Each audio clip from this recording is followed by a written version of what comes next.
This is a podcast by the Straits Times and Money FM 89.3. Welcome to Asian Insider, a podcast series by the Straits Times. I'm your host, Nirmal Ghosh. Now, the people of Japan have said their final goodbyes to their former Prime Minister Abe Shinzo, assassinated on the 8th of July, a day that shocked Japan and much of the world.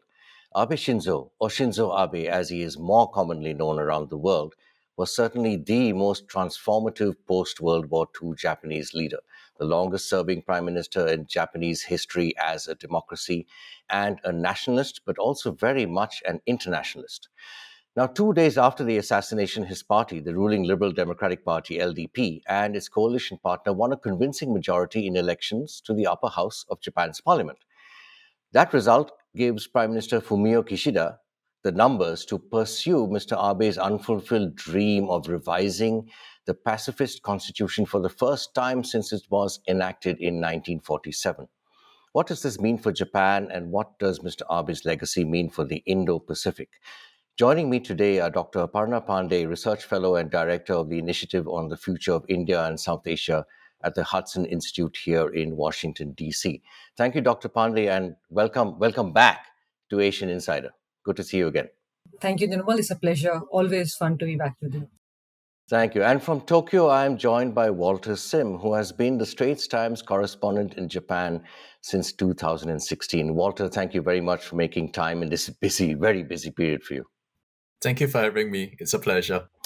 So, Walter, if I may start with you, since you're there in Tokyo, Shinzo Abe essentially invented the Indo-Pacific construct, the free and open Indo-Pacific, and he also championed the Quad, the quadrilateral dialogue which groups Japan, India, Australia, and the United States. And he also advocated that Japan should review its national defense doctrine, including possibly even hosting US nuclear weapons. Now, the LDP has the numbers. Will Japan keep moving in that direction, that is, pursuing a more muscular foreign policy? Can you elaborate a bit on the domestic dynamics and sentiment on these issues and what kind of bearing they may have? Yes, most certainly, I think Japan is set to continue pursuing a more muscular and statesman-like foreign policy. I think we should remember that Prime Minister Fumio Kishida was also Japan's longest-serving foreign minister under the late Shinzo Abe from 2012 to 2017. Whilst the impression is that he is more dovish and he does lead a more moderate Kojikai faction within the ruling Liberal Democratic Party. Some of his diplomatic achievements was also to hammer out the comfort women deal struck between Japan and South Korea, while he also had lobbied for then US President Barack Obama to visit Hiroshima and in turn Mr. Abe to go to Pearl Harbor. But Mr. Kishida is also not blind to the current security threats that Japan faces on many fronts. He was the one who created an economic security minister position to oversee supply chains and also to protect Japanese infrastructure and technology. And of course, on conventional security as well, he is set to further Mr. Abe's pursuit of a statesman-like foreign policy of a muscular defense policy with an eye on three fronts: China, North Korea, and of course, Russia. He has repeatedly said, including at the Shangri-La Dialogue recently in Singapore, that Ukraine today may be East Asia tomorrow. And I think that is a very telling statement for Mr. Kishida. Mr. Kishida, with his diplomatic pedigree, has also effectively carried Mr. Abe's mantle. We see how Mr. Kishida was recently the first Japanese leader ever to attend a NATO summit. Reports out of Japan have also said that it was Mr. Kishida who initiated the AP4 meeting amongst Australia, New Zealand, Japan, and South Korea on the sidelines of the NATO summit. But while Mr. Kishida wins friends, he is also pragmatic about Japan's security. And long before Mr. Abe's demise, and perhaps also partially because of Mr. Abe's outsized influence within the LDP as the flag bearer of the right wing and the leader of the LDP's largest faction, long before Mr. Abe's untimely death last Friday, Mr. Kishida has already been saying that a review of the 10-year National Defense Program Guidelines, which is a major security policy update that is due by the end of this year, will likely spell out a more muscular defense policy. He has promised to double the defense budget to 2% of the GDP within 5 years. He has promised to acquire preemptive strike capabilities, and this will allow the self-defense forces to make the first move and attack an enemy when they receive intelligence that an attack is looming or imminent, and this is done in the name of self-defense. So this is instead of course, making the first move only after Japan gets attacked. And so the LDP government argues that this is actually within the scope of the pacifist constitution, since it is, after all, in the name of self-defense. Let me talk a little bit about the constitution since I'm on that topic. Well, Mr. Kishida has been lukewarm to the idea. He barely raised it enthusiastically, even on the most recent upper house campaign trail, but he has come out a lot more strongly on the issue after Mr. Abe's demise, and after the upper house election, which gave the LDP the Komeito coalition partner, as well as two other pro-revisionist groups, the Nippon Ishinokai and the Democratic Party of the People. All of them now have the numbers in both the lower and upper houses. Public sentiment also appears to be tilting in favor of constitutional revision, even though many people are still on the fence. A poll by public broadcaster NHK after the upper house election shows that 37% felt that constitutional revision is necessary, and this far outpaces the 23% that said this was unnecessary. The rest, of course, were on the fence, and I think it is up to Mr. Kishida to convince them that constitutional amendment is due at this point in time. I think public sentiment has also been changing, particularly because of China and Russia, and moving in favor of beefing up the military, even though North Korea has been this simmering threat after having firing missiles into the waters between Japan and South Korea, and several years ago also launching at least 2 missiles over Hokkaido into the Pacific Ocean. Out of Japan, regular news reports talk about increasing Chinese and Russian activity around Japan's waters, be it around the Okinawan waters or be it to the north around Hokkaido. Many Japanese are also shocked by the atrocities that are now being committed in Ukraine, and many are aware that Russia and Japan still do not have a World War II peace treaty, if only because of the outstanding territorial dispute. All this is to say that, whilst there are discussions as to whether Mr. Kishida will want to invest a lot of political capital to pursue constitutional revision, to pursue more muscular defense policy, but I think that it's also recognition of the fact that Mr. Kishida's faction is the fourth largest within the LDP. By pursuing a more muscular and more statesman-like foreign policy, Mr. Kishida is well poised to cement both Mr. Abe's legacy as well as his own position within the LDP, as he can win over party conservatives at a time when the geopolitical situation really is calling for a more muscular and more statesman-like Japan. Okay. Broadening the focus a bit, Dr. Pande, what are the stakes for the Quad countries? Now, in particular, I was quite interested to see that Indian Prime Minister Narendra Modi was among the first, possibly the first, to declare national mourning, and he blogged about his dear friend Abe. Clearly, the India-Japan relationship really burgeoned. How important is it to India that Abe's legacy be continued in this manner? Thanks, Nirmal. I would say Abe has been called the Quad Father by many people on social media, and I think that's apt. And I think it applies not just to the Quad, but also the Indo-Pacific. I would say Prime Minister Abe was the reason why we have the Quad today. He birthed the grouping. He was its consistent champion through the years.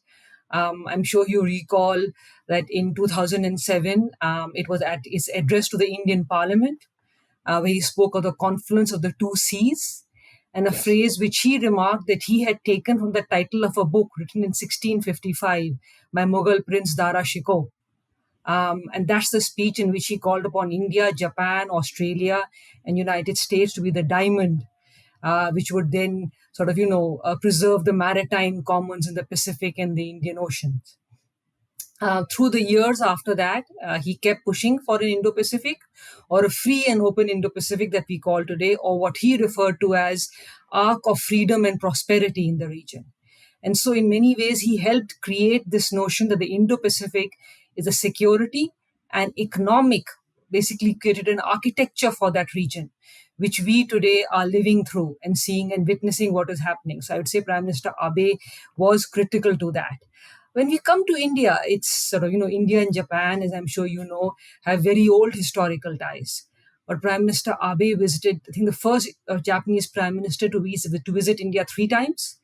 Um, he had a very close personal relationship with Prime Minister Modi, dating back to when Prime Minister Modi was Chief Minister of Gujarat. Hmm. And so he knew him quite well over the years.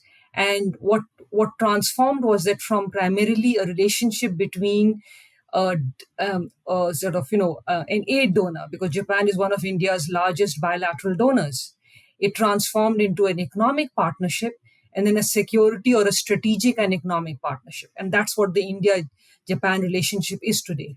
So for India, Japan is critical. Japan is not just an Asian country, but an Asian ally or partner. Of the four Quad countries, India is closest to Japan, sort of among all of them. And India would like Japan to play a bigger role. India would like Japan to play a bigger role, not just in Asia and beyond. And I believe one of the reasons is that India has never seen Japan's rise as a threat, just as Japan has never seen India's rise as a threat. One of the things that Prime Minister Abe did was that he helped, it was under him, I believe, that Japan and India signed the civil nuclear deal, which Uh-huh. helped get over some of the issues when in 1998 Japan had also imposed sanctions on India after India's nuclear test. So it was a recognition of India as a sort of Asian power, as a global power, and as a country which Prime Minister Abe and Japanese leaders believe should play its role in the global on the global stage and in Asia. Right. So, staying with you for a moment, Dr. Pandey, under the previous U.S. administration of Donald Trump, Mr. Abe had, to a large extent, stepped into the space vacated by the United States. He became a consensus builder, a global consensus builder, and certainly for Europe and North America as well. So, this a more assertive and consistent Japan would probably make up for the potentially sporadic nature of the U.S., right? Which who knows what's going to happen in the 2024 election, right? I agree. And three reasons. One, and I'm sure you know this and Walter knows this well, Japan gives a lot of developmental aid and assistance. And yes, there is some historical legacy in East Asia and Southeast Asia from the past. But Japan, all surveys show in the region that Japanese aid is welcomed, Japanese investment is welcomed. Because countries don't see Japan as asking them to either, sort of side with Japan or not side with Japan. Japanese aid is not tied to sort of, you're voting with Japan or you're agreeing with Japan. Rather, it is given to build your economy, to invest in your economy. There's sort of, there's no elite capture. There's there's there's no taking over your port if you don't pay back a loan. So it's not seen as a problem. Yes, historical sort of it will take a long time to get over, but sort of there's a developmental part of it. Infrastructure, if you recall, there's a quality infrastructure initiative and the Asian Development Bank, all of which most of the funding comes from Japan. And Japan has given that to the entire region before all the other initiatives started, before BRI and OBOR. And third, there is a sense in Asia that Asians should be able to ally and partner and take care of themselves in case external powers are not there. And in that case, Japan is viewed as a country which which is dependable. Japan is not going anywhere. Japan is Asian. There is no way Japan can go. Just as India, we can't leave our geography, and we are tied to it. And final point there, Japan has issues with China. It has issues with with Russia. India has issues with China. All the countries in the region have border disputes with China. And so Japan understands the concern that you have to live with a very big country with who is your largest trading partner, but with whom you have border issues. So how do you manage the relationship? How do you balance the relationship without putting demands on a country? How do you help that country manage its relationship with a much larger neighbor? Very interesting. Walter, back to you for a moment. Mr. Abe was actually also called a divisive figure in some quarters, both at home and abroad. His attempt to forge a new sort of confident Japan free from the shadow of its own history did not go down that well in South Korea or in China, given both countries have historically been at the receiving end. Do you anticipate blowback domestically and friction regionally as Japan moves along this path? Well, not so much in South Korea, I would say, because I think the current South Korean president Yoon Suk Yeol is also trying to make amends and trying to repair the broken relationship that South Korea has with Japan. We see reports out of Seoul that Seoul is taking the initiative to kind of set up a fund, I believe, for the forced wartime labor issue that came up during the administration of the former president Moon Jae-in. So in terms of South Korea, I don't foresee that great of an issue in terms of blowback over historical revisionism claims. But I'm not so sure about China because, well, China is kind of seen as on the other side of the fence, even though Japan is trying to maintain this strong relationship it has with China economically. China views Japan's actions very skeptically. It thinks that Japan is kind of acting as a puppet of the United States administration. It sees Japan's attempts to be more muscular in terms of its security with wariness, and I think that it's prospect that Japan's aggressive defense posture going forward might spark an arms race, especially if Japan comes, especially with Japan coming under the U.S. nuclear umbrella. Domestically, I think with the shift in sentiment, there probably wouldn't be that big of an issue because I think especially a younger generation of Japanese, they are aware of the potential of the country coming under threat. And so in terms of history, in terms of historical revisionism, I do not think it's that big of an issue, even though, of course, Japan being a peace-loving nation would really want to avoid the prospects of being drawn into war. Fascinating juncture of history. Dr. Pande, I'll give you the last word. Would you like to add anything as a parting shot? I just like to echo what you said, which is that Prime Minister Abe will end up being remembered in history as the most significant Japanese prime minister in the last few decades, because we will sort of the Quad, Indo-Pacific, sort of the rise of Japan. In the end, everybody will say a lot of it had to do with what Prime Minister Abe did. Absolutely. Dr. Aparna Pande, Walter Sim, thank you very much again for joining me on Asian Insider. Thank you. Take care out there. Thank you. That nicely wraps this episode of Asian Insider. I'm your host, Nirmal Ghosh. Join me and my expert guests for the next episode on the 4th Friday of next month. The Asian Insider Podcast channel is also available on Apple Podcasts, Spotify, Google Podcasts, and our audio app. That's AWEDIO. Like us and rate us.